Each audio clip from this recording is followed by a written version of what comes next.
Great. Well, thank you all so much for joining us tonight. My name is Robert Hayes. I'm the Community Outreach Librarian and Head of Technical Services at the Tewksbury Public Library.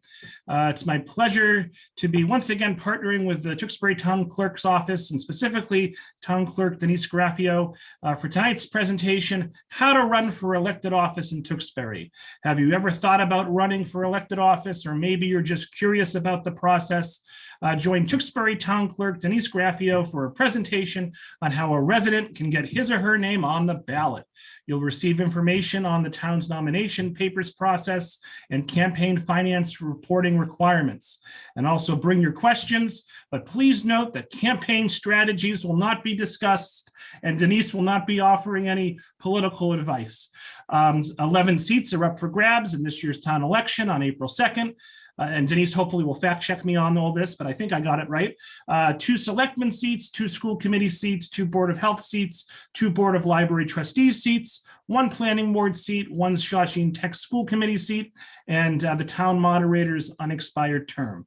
Nomination papers for the town election are available now, and they're due to the Town Clerk's Office by February 11th, which is coming up fast. So everyone watching live and those that will watch later on demand and on YouTube, let's give a big virtual round of applause to Denise, who's been our town clerk for, oh, I didn't even give your bio, Denise. Denise has been with the town clerk's office for over a decade. She was formerly the assistant town clerk, then elected town clerk, and then appointed town clerk, and she's been doing a great job ever since. So let's give a big virtual round of applause to Denise for joining us here tonight. And Denise, you can take it away. Thanks so much. All right. Thank you, Robert. And thank you, everybody, for joining me. Robert is going to allow me to share my screen so I can pull up our PowerPoint and we'll get started. Yeah, sorry about that, Denise. So you should be able to share your screen now. So if you click the share screen button.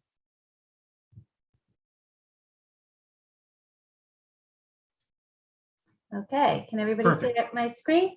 Yep. All right. Perfect.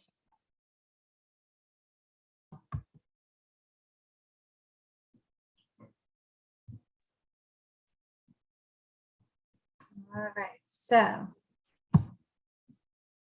Yeah, and then to advance, Denise, either arrow key or space bar. Oh, you got it. Yeah. Okay. All right. So why run? Running for elected office is an excellent way to make a difference in our community. Elected officials make decisions that directly affect our local communities.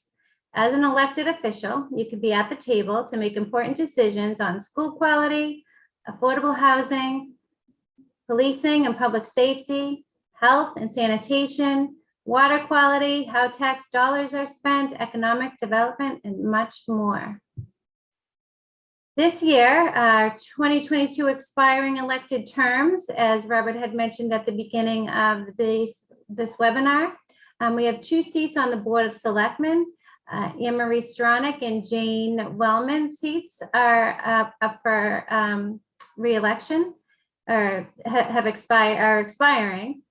School committee, we have 2 seats that current incumbents are Shannon Demos and John Statman. Planning board, the seat expiring there belongs to Jeremiah Joseph Delaney, and 2 seats on the Board of Library Trustees, Joseph Frank and Laura Harrington. The 2 seats expiring on the Board of Health are Anthony Bichetti and Maria Zaroulis.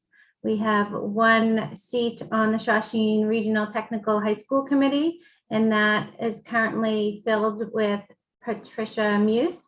And the moderator seat is currently vacant. That was Todd Johnson. Once he was elected to the Board of Selectmen, he resigned from that position and it has remained open. The Selectmen voted to add that to the ballot. So this seat is going to be a 1-year term, and then once it expires, it will open up again for re-election. Nomination papers are available to any person who must be a Tewksbury resident and a registered voter. You obtain nomination papers for the annual town election at the town clerk's office, and traditionally nomination papers and election calendars are available on the first Monday in January, as was this year as well. So candidates running for townwide office require the signatures of 50 voters on their nomination papers. We recommend to anybody that pulls papers to get more than 50 signatures, slightly more than 50 signatures. Sometimes people think that they are registered to vote and they're not, or they're registered to vote at one address and they moved and haven't changed their voter registration. So in that circumstance, we wouldn't be able to certify that signature as counting towards that 50 nomination signature limit. The election calendar, as I said, Monday, January 3rd, the nomination papers were available. They are due back to my office no later than Friday, February 11th at 5 p.m. And the last day to withdraw is Tuesday, March 1st. So the way that works is candidates go and they get signatures on their nomination papers and they return them to us.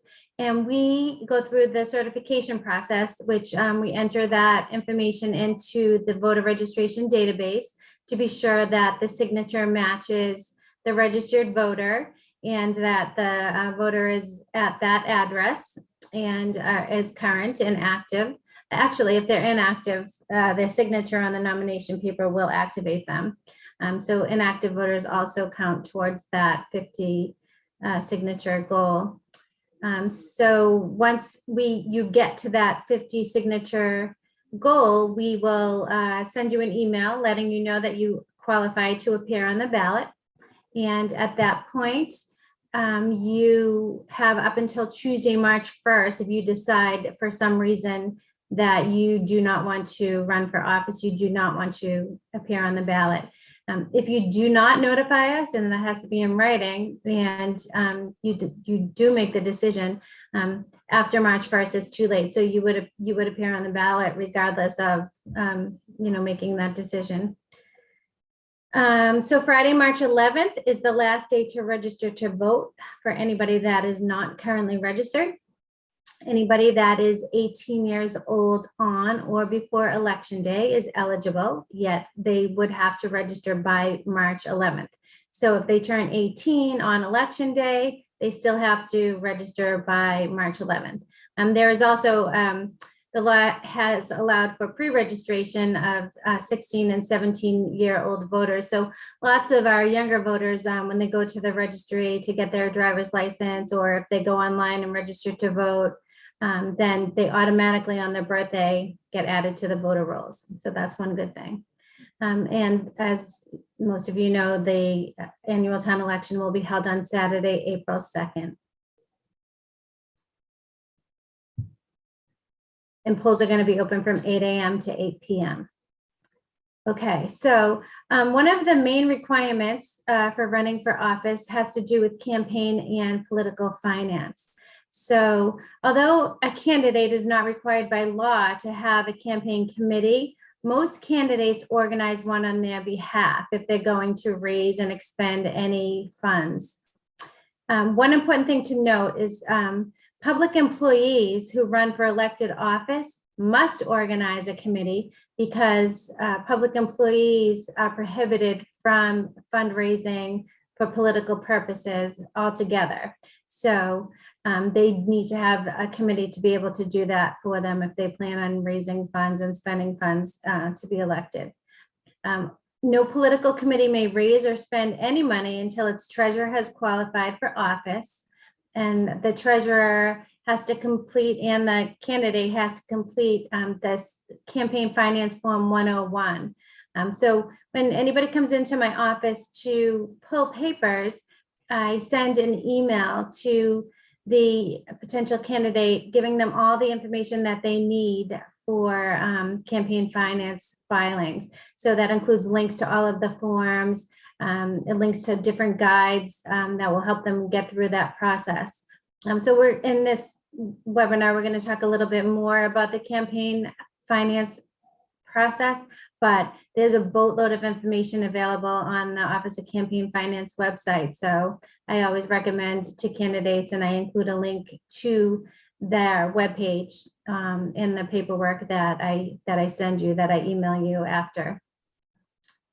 And one of the most important guides here, just to start with, is this campaign finance guide titled Candidates for Municipal Office.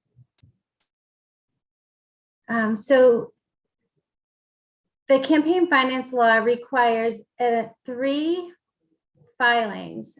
So once you pull papers, you qualify to appear, it's necessary that you file at least 3 campaign finance forms with my office. And this is regardless of whether or not a candidate is elected. So if you run for office and unfortunately don't win the seat, you're still required to report all of your finance activity. So the first form is due 8 days prior to the election. So in this circumstance, the first form is going to be due Friday, March 25th to me. And the reporting period includes any activity, whether you raised or expended any funds from January 1st through March 15th. The post-election report is due to me 30 days after the election, which is Monday, May 2nd. And that includes any activity from March 16th through April 22nd. And then the final report is due on January 20th of next year. And that includes any activity from April 23rd through the end of the year, December 31st.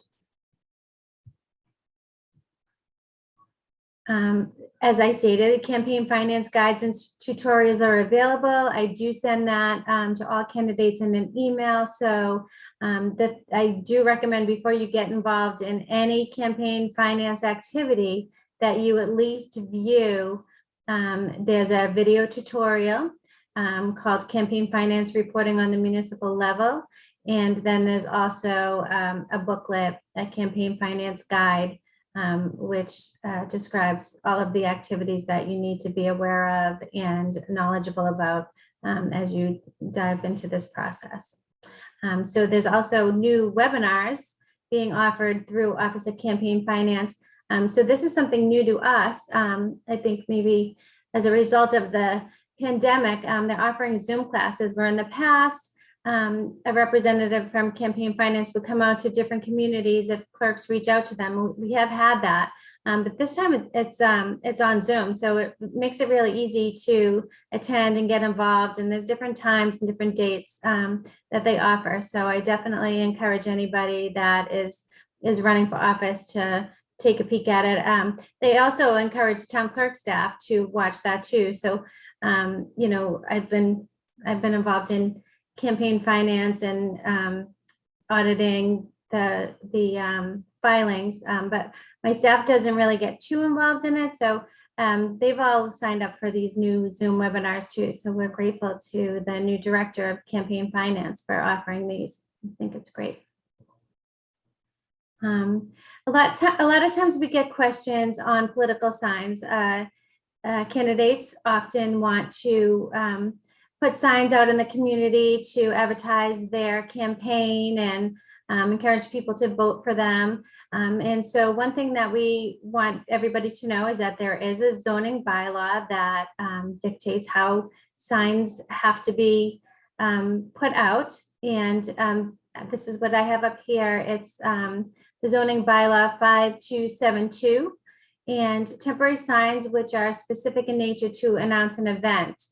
So candidate signs or ballot issue signs are permitted as a matter of right, but they shall not exceed 6 square feet and a maximum of 4 signs per lot, a minimum of 10 feet from the edge of the pavement, and all signs shall be located on private property. So they're not able to be located on town or state property. Sometimes we do get complaints about that.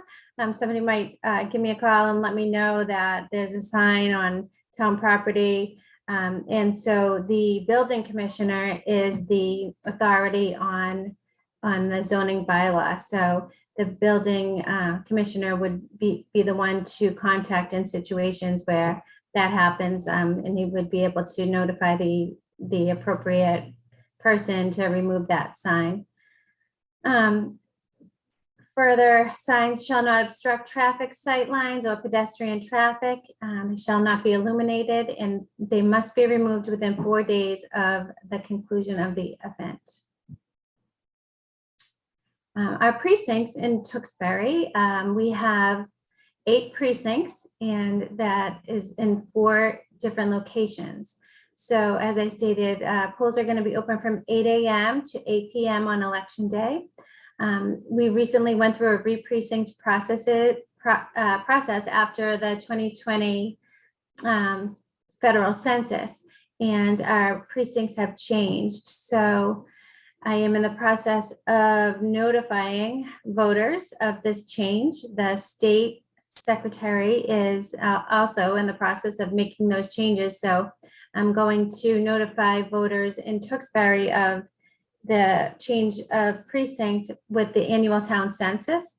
And I'm also considering sending postcards out as well, just because there's been a significant change in the way that we are precincted.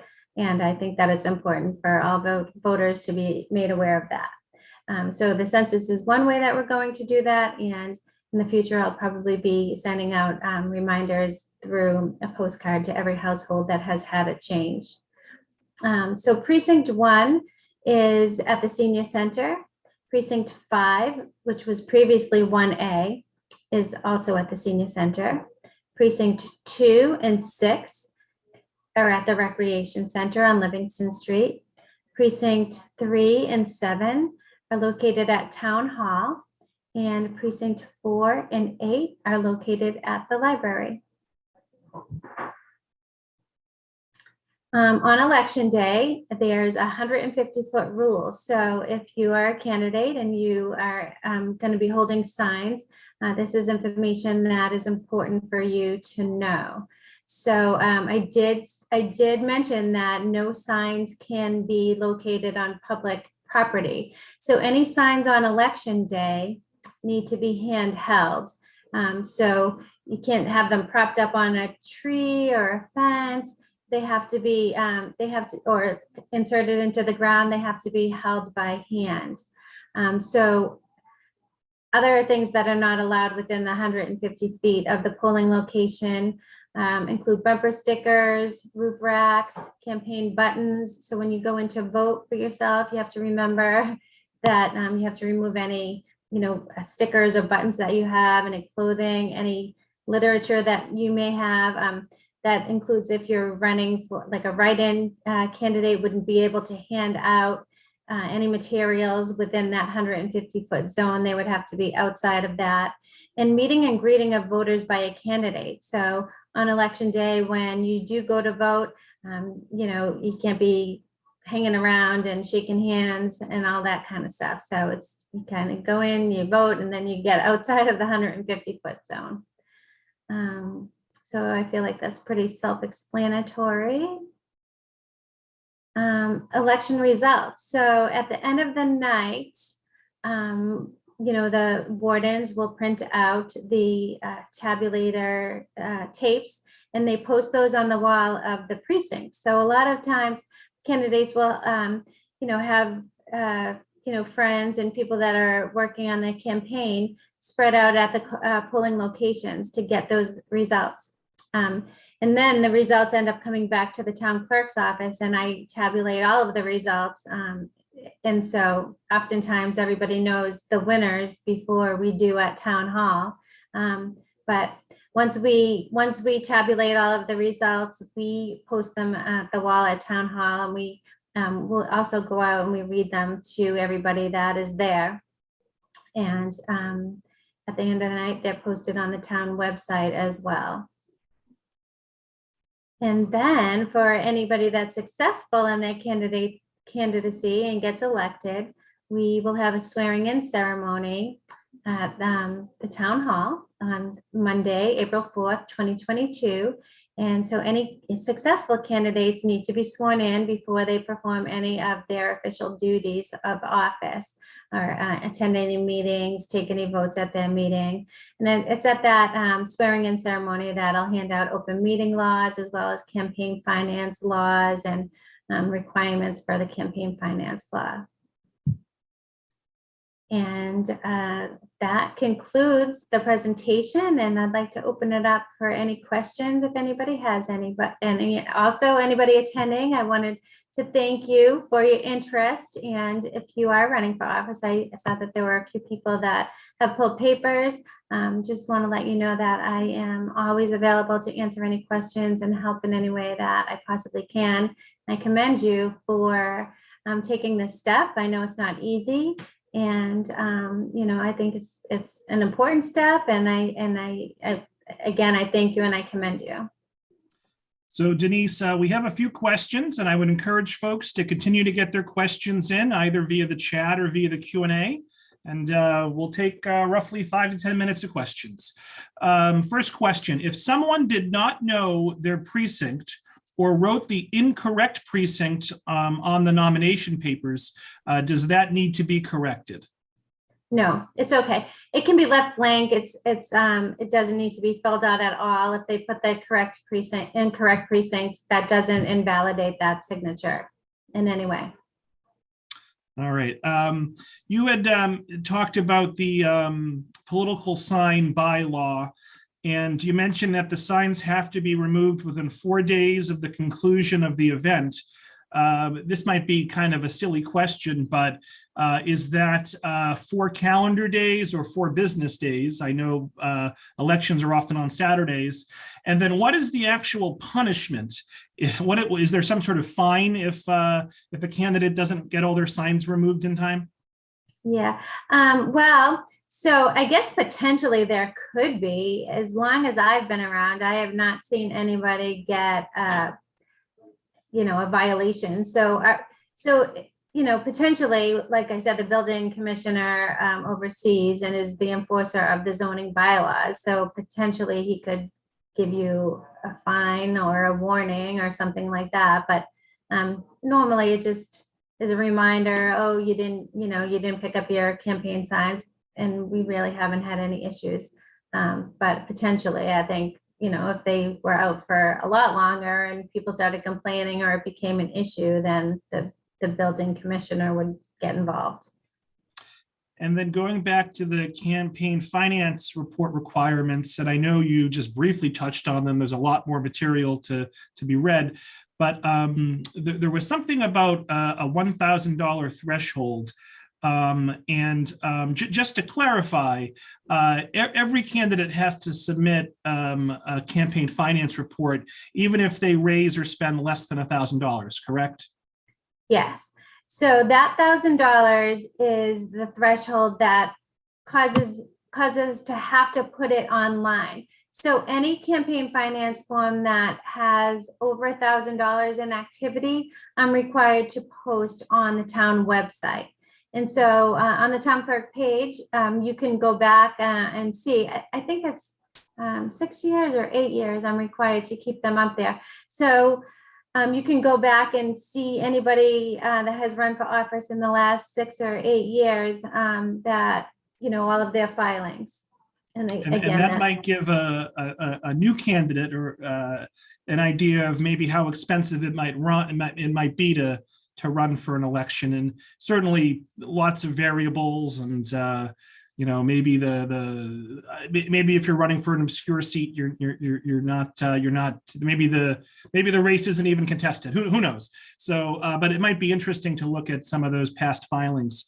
Definitely, I agree with that. Also, Robert, I do, in all fairness, sometimes if somebody is under the $1,000 threshold, if you're running for Board of Selectmen, it's actually still Board of Selectmen, by the way, until the special act is passed. And then at that point, it will be changed to Select Board. So the timing is a little bit weird on it right now. It's Board of Selectmen. By the time election day comes, it could possibly change. I don't know.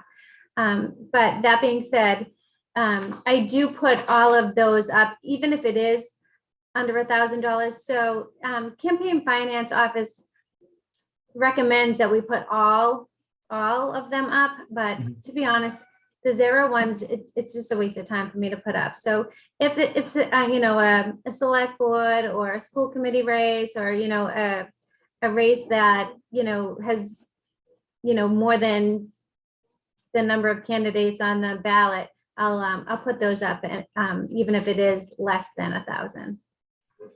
And it seems like, and I have not seen the latest update. I'm a few days behind, but it does seem like there's going to be at least one candidate in every race. But who knows? People could always withdraw or not submit their nomination papers. So let's briefly talk about like write-in campaigns, and that must be kind of a pain for your office on the night of the election to have to, or maybe you don't even finalize at the night of the election, but at some point you have to go through all the ballots and figure out write-in names. That must be a bit of a pain. And do you have to do that? Do you track the write-in candidates? Let's say, I'm babbling here, but let's say it's not a write-in race, but let's say that somebody decided to write in a name. Do you have to keep track of those? You know what I'm saying, Denise? Yes. So at the end of the night, the precinct warden will print out the tabulator tape. And so that's pretty much, in most cases, the results are on that. But there are some ballots that don't get counted by the tabulators for one reason or another.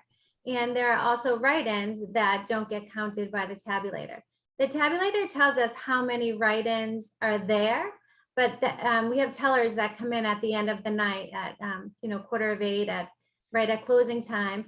And it's the responsibility of the tellers to go through all of those ballots. So if a ballot doesn't go through the machine for one reason, we call it an auxiliary ballot.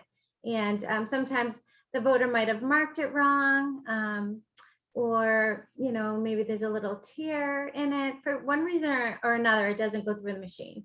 And so obviously the machine can't count it if it doesn't go through the machine. So the teller will have to hand count that. So you'll see that those results get added in after election night. Also, the teller will count all of the write-ins, and they count that in their teller book. That comes back to my office on election night and is not included in the unofficial results. So the unofficial results is really just the tally tapes. And then Monday, first thing I do when I come in the office is go through all of the write-ins and I tabulate those. I add in any auxiliary ballots that didn't get counted by the machine. And so the official results of the election are often not posted until Monday, Monday once I finalize all of the materials. But they are all counted at the polls. So I don't do any of the counting of any of the ballots or any of the processing of any of the ballots at my office. It happens at the polling locations. And that's also open to the public. So the doors remain open to all of our precincts. So a half hour prior to the election until they wrap up for the night, that's open to the public to view. So one of the important things about elections is that they're open and transparent to the public. And that's important that, candidates know that, you have the ability to view every aspect of the election from prior to when the polls open to once we finish up at the end of the night. Great. Well, I don't see any additional comments or questions in the chat. Hopefully I did okay asking them. Well, let me get you out of here with a compliment and a question. When it comes to state and federal elections, where you have every city and town in Massachusetts voting at the same time, it seems like Tewksbury announces their election results a lot quicker than some of the other communities in the area.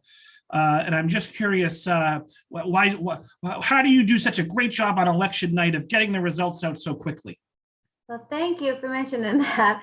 I can't say that that's always been the case. And so I have to say that I have the most amazing election team in the world.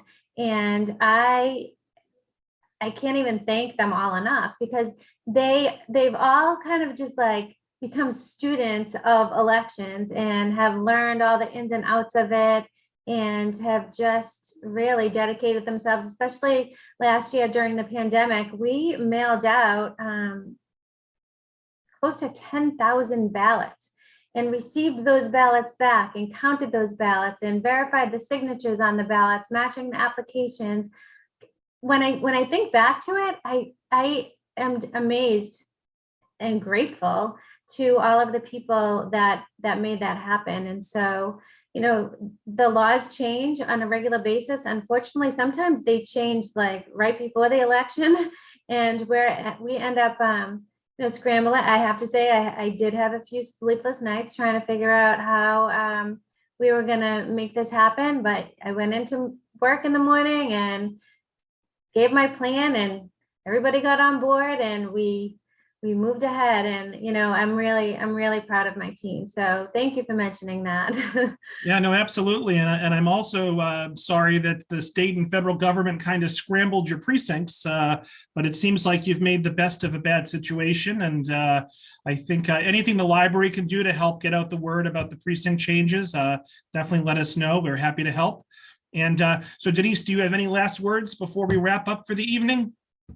I just want to thank you for hosting this. I appreciate it. I know it's not a huge amount of people that are here, but I know I probably helped answer questions for candidates that are running for this current election, and hopefully inspired somebody else. But yeah, again, thank you. And thank you to everybody that attended. And please know that my door is open always, and I'm available for any questions, you know, any day. My work hours are usually 8:30 to 4:30, but I'm available via email, nights and weekends, and Great. feel free. Well, thank you so much, Denise. Thank you for everyone who's watching live and those that watched the recording. I hope everyone enjoys the rest of their evening. And for those watching live, I'll look for that email tomorrow with a link to the recording and the feedback survey. So thank you all so much, and everyone have a great night. Thanks so much, Denise. Thank you, Robert. Good night. Bye.